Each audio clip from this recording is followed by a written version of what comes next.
Happy New Year!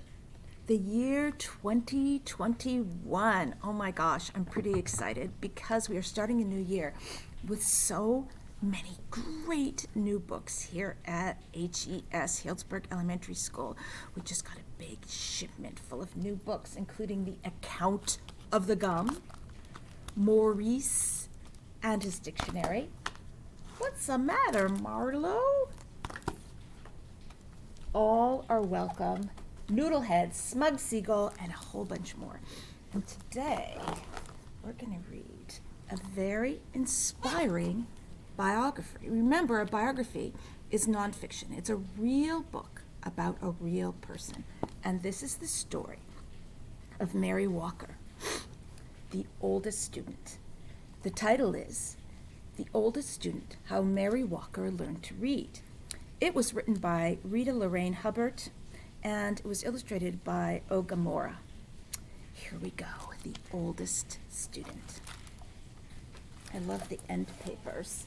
Those are the pages before the real pages begin. Look at how beautifully textured they are, and with real photographs of the very real person, Mary Walker. The oldest student, How Mary Walker Learned to Read. Whenever young Mary Walker was tired, she would shield her eyes from the sun and watch the swallow-tailed kites dip and soar above the trees. That must be what it's like to be free, she thought.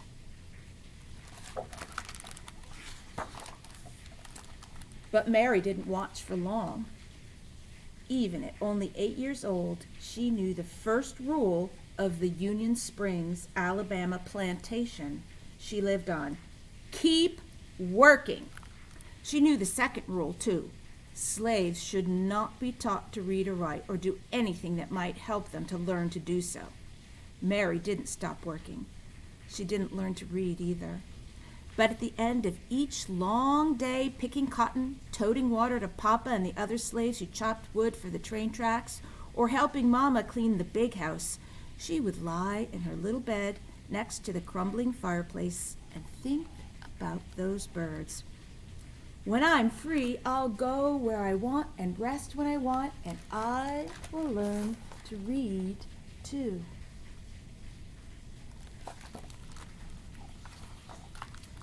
When she was 15, it happened. Mary and her mother, brothers, and sister were free. The Emancipation Proclamation said so. What it didn't say was how a family with nothing except the tattered garments on their backs could find food, clothes, and a place to sleep. Mary's father had died, and the family was on its own. Freedom Road to Freedom Road. Across fields and through woods, ex-slaves surged like waves crashing hard to shore. Now that they were free, every road was Freedom Road. Many headed north and west, every which way, searching for long-lost family members or simply experiencing the wonder of being free. Others, like Mary, chose to stay in the South. An organization called the Freedom's Bureau helped those who stayed to find shelter on abandoned Confederate land. Mary and her family settled in a one-room cabin, and for the next few years, she worked alongside her mama to help feed her siblings. 7 days a week, she churned butter, cleaned houses, and cared for other folks' children. The hours were long, and if Mary was thirsty or hungry or needed to use the outhouse, she had to wait till she got home. At week's end, she would offer Mama the one lonely quarter she had earned. Wow, 1 quarter for all that work. One day, Mary met a group of evangelists on the roadside. A woman with soft wrinkles in her kindly face placed a big, beautiful Bible in Mary's hands and told her, "Your civil rights are in these pages." Mary didn't know what civil rights were. She knew that top to bottom, front to back, that book was filled with words. I'm gonna learn to read these words, she vowed. But not today. Today, there was work to be done. And tomorrow, too. When Mary got married, she and her husband worked as sharecroppers, renting someone else's house, using someone else's tools, and planting someone else's seeds to farm land they would never own.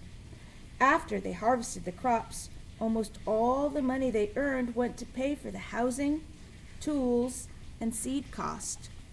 Mary was 20 years old when her first son was born. She opened her Bible and marveled at the squiggles inside. There had been no time to learn to read.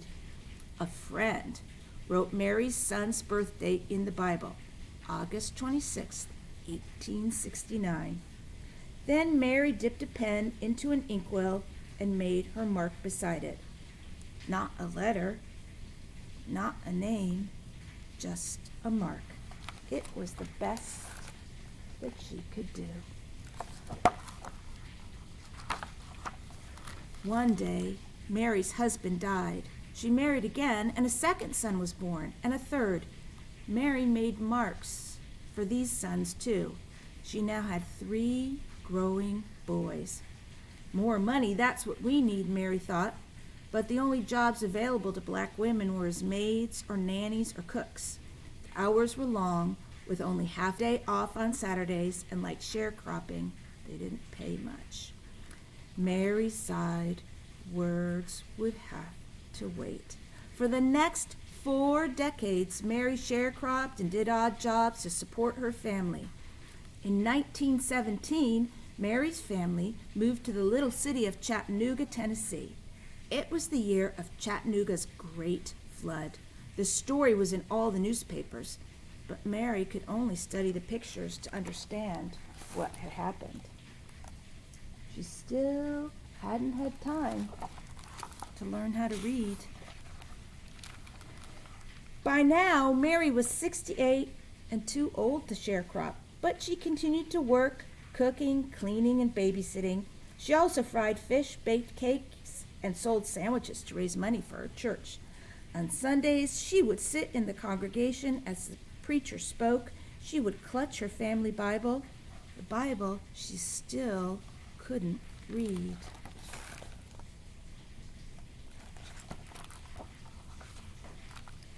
When Mary was well past 90, she and her husband sat in their creaky rockers while one or another of their sons read to them. After the 2 younger boys died, the eldest read. Then Mary's husband died. Several years later, her eldest son died, too. He was 94.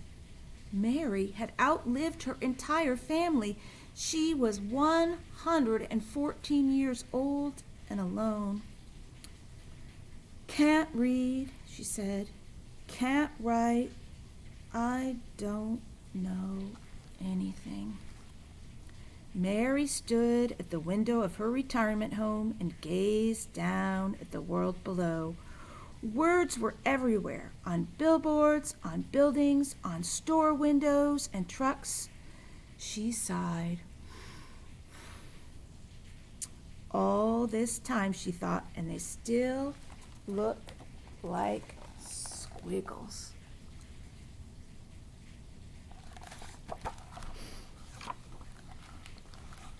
Mary had heard about a new reading class held in her building. She pursed her lips.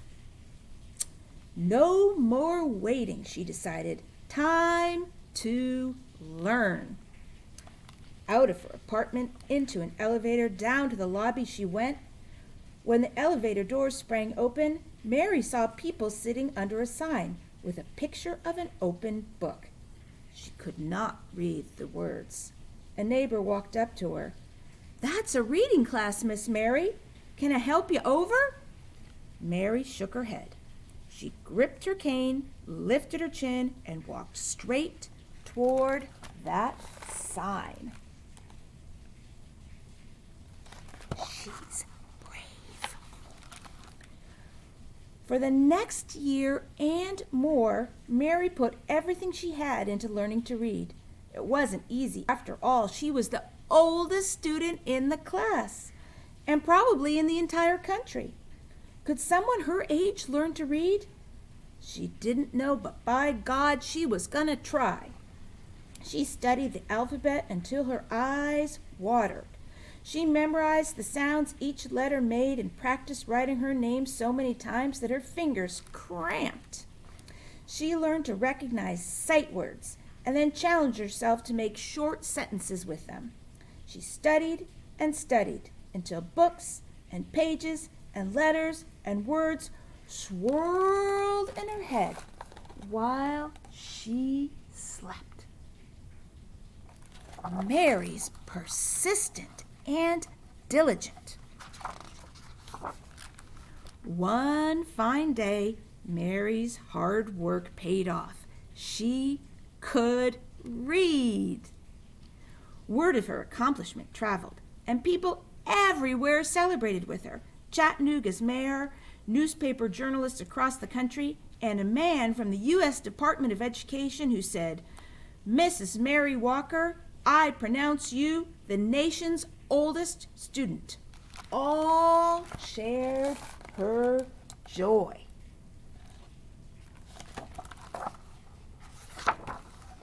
Mary felt complete.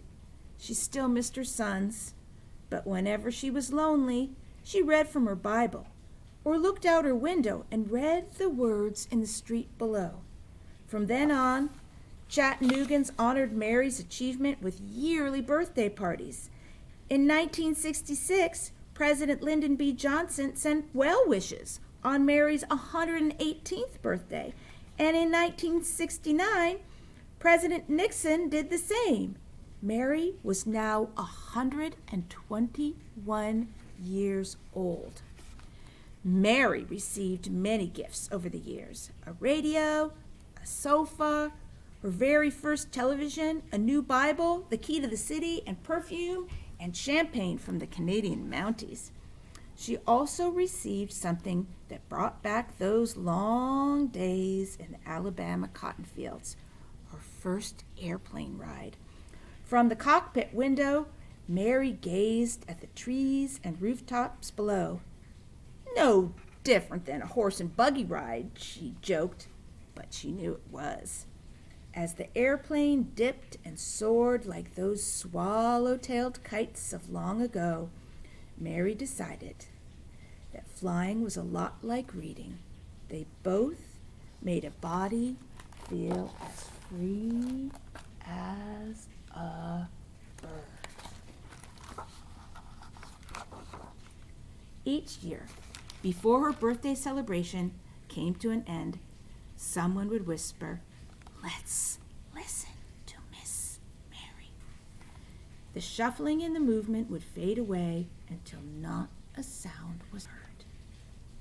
Then Mary would stand on her old legs, clear her old throat, read from her Bible or her school book in a voice that was clear and strong.